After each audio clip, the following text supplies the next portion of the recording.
What if I told you that breakfast being the most important meal of the day was wrong?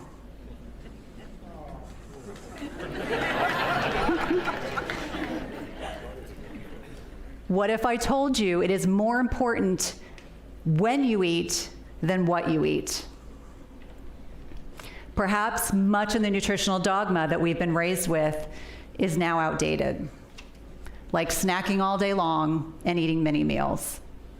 Over the next few minutes, I plan to discuss with you what I believe to be the most profoundly transformational concept and strategy as it pertains to health and aging. Over the last 20 years as a nurse practitioner and a functional nutritionist, I have seen tremendous shifts in health and wellness, escalating rates of obesity, diabetes, and cardiovascular disease, many of which are preventable. The choices we make in terms of nutrition are profoundly impactful on our health, more than most of us realize. During my training as a nurse practitioner many years ago, the dominant nutritional paradigm was exercise more, eat less. I have found this to be profoundly ineffective for most, if not all, of my female patients. The concept of calories in, calories out alone is just not effective.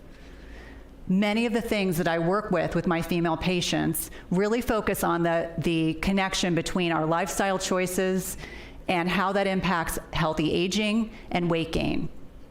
I do not believe, nor do I support, the limiting belief that women have to accept weight gain as a normal function of aging.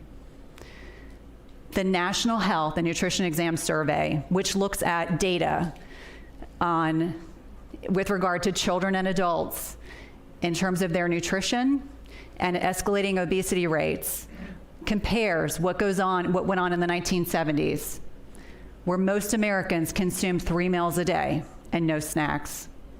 Fast forward to today, most of what we are doing as Americans is eating 3 meals a day and snacking all day long. Really. And so one of the things that starts to happen when healthcare providers are telling our patients that we need to eat all day long, it's wrong. Eating all day long overtaxes our pancreas and our digestive system. It overtaxes it so much that it cannot work properly.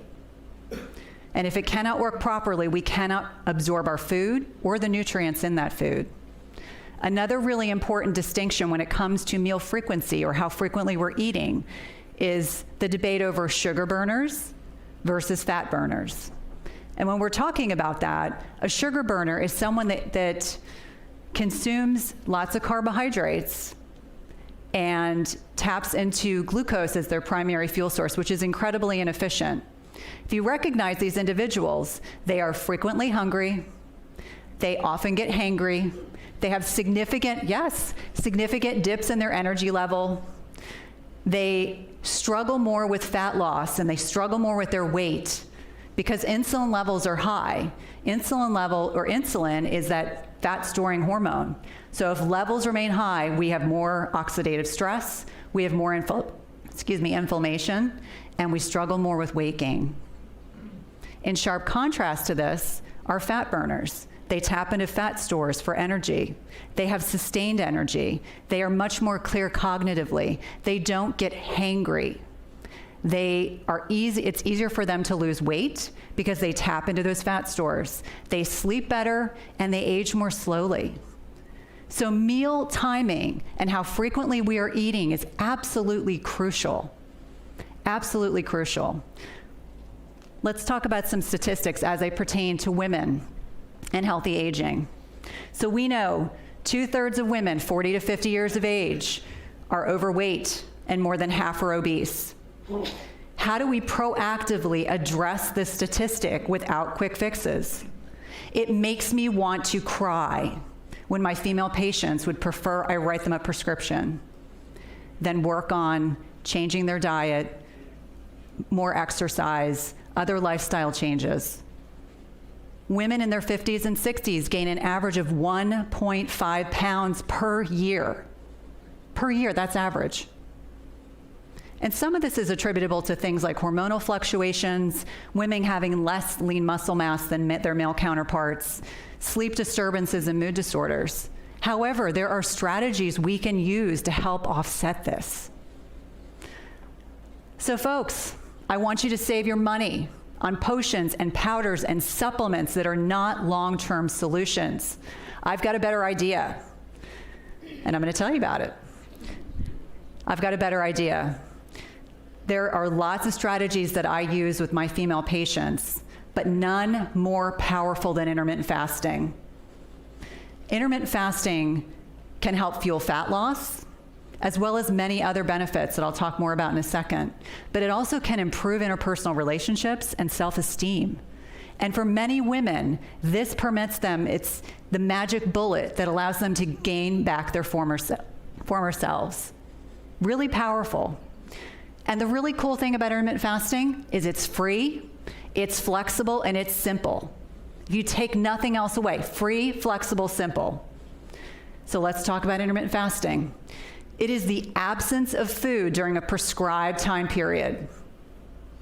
You exist either in a fed or a fasted state. I'm sure for many of you, you had breakfast this morning. So when you eat, insulin is secreted by the pancreas to move sugar into the cells. We store the bulk of our sugar in our liver and our skeletal muscle. But when we exceed those storage sites, we store it as fat.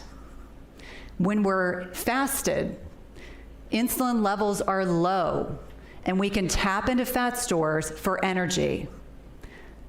Free, flexible, simple.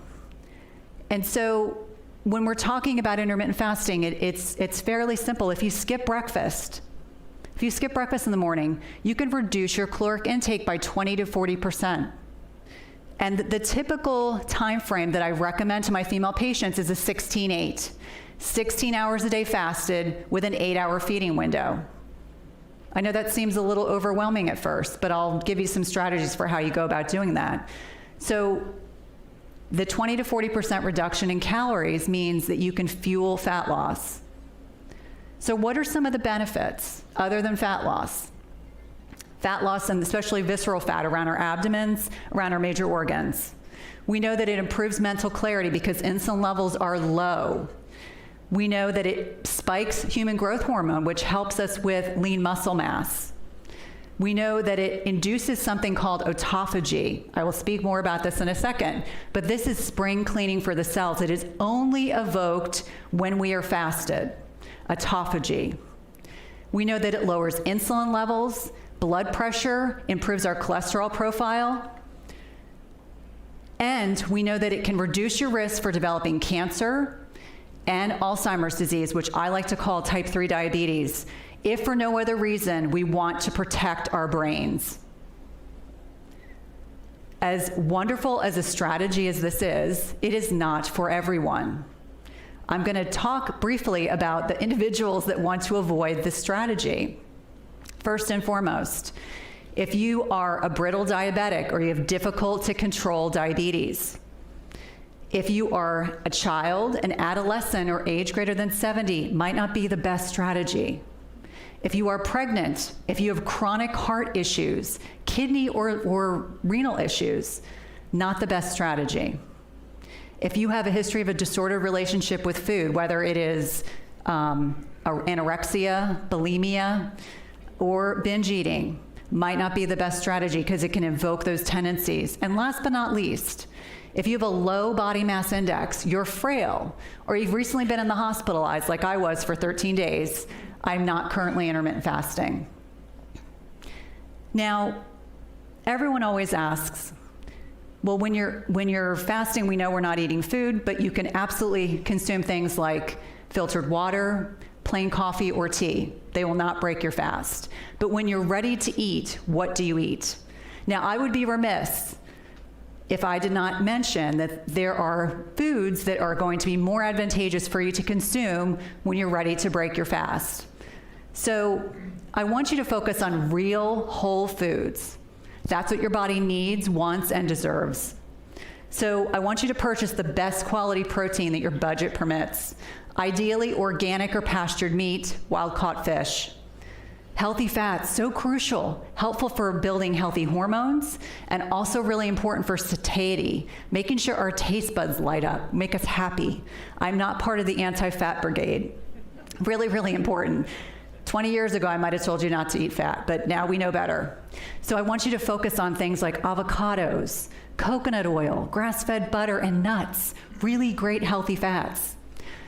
Unprocessed carbohydrates. Ladies, absolutely crucial. If you're in perimenopause, the 5 to 7 years before menopause, or you're in menopause, quality and quantity are crucial. So I want you to consume things like low glycemic berries, green leafy vegetables, squash, quinoa, sweet potatoes, as opposed to bread and pasta. Cautionary tale, I want you to limit sugar and alcohol. By that I mean, I want you to not consume those things because they can offset all the good that you're doing. And lastly, keep yourself well hydrated.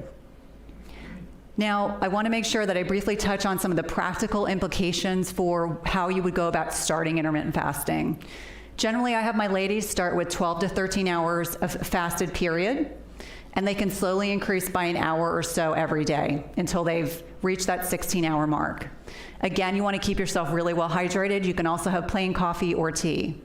In addition to that, you want to ensure that you give it a solid 30 days before you determine if it's the right strategy for you. And if you have chronic health conditions, I want to make sure you discuss it with your healthcare provider. Really important. And recognize it may take 6 to 8 weeks to really see the full benefits of what you're doing. The biggest pain point for my female patients is weight gain.